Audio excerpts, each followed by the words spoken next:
I have two visions for Ukraine. One is optimistic, probably over-optimistic, and the second is realistic. Optimistic vision sees Ukraine as a democratic country that is fully integrated into European Union and NATO, and this is a country that has a sustainable economy and has lowered considerably the level of corruption. Now the realistic vision says that Ukraine is definitely a democratic country that is very close to European Union and has some kind of security guarantee from the NATO, but might not be exactly the member of NATO.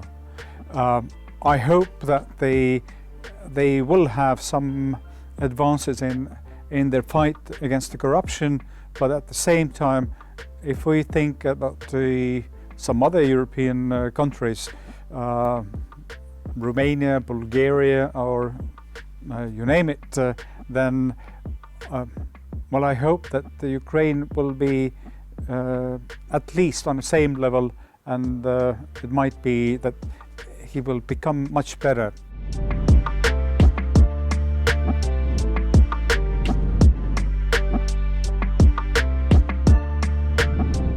The Article 5 is in crisis right now.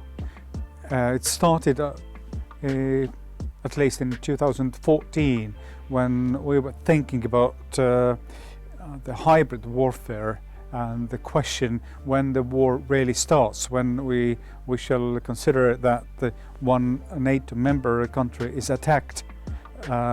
If it's a hybrid attack, then the beginning of the war wasn't so clear.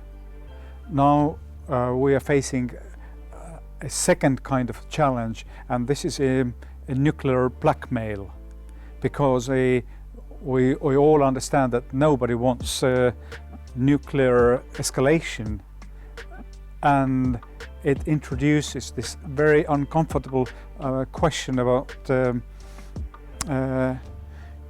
what to do if the nuclear attack or war becomes a kind of reality. But this is a classical game theory situation, because from one side, if we surrender to the nuclear blackmail, then the whole NATO doesn't have a reason to exist, and we will lose anyway those society that we're supposed to defend today. That's why I would advocate for the stronger stance also on the Article 5, and consider that we never surrender to nuclear blackmail, at least to have our own last line of deterrence.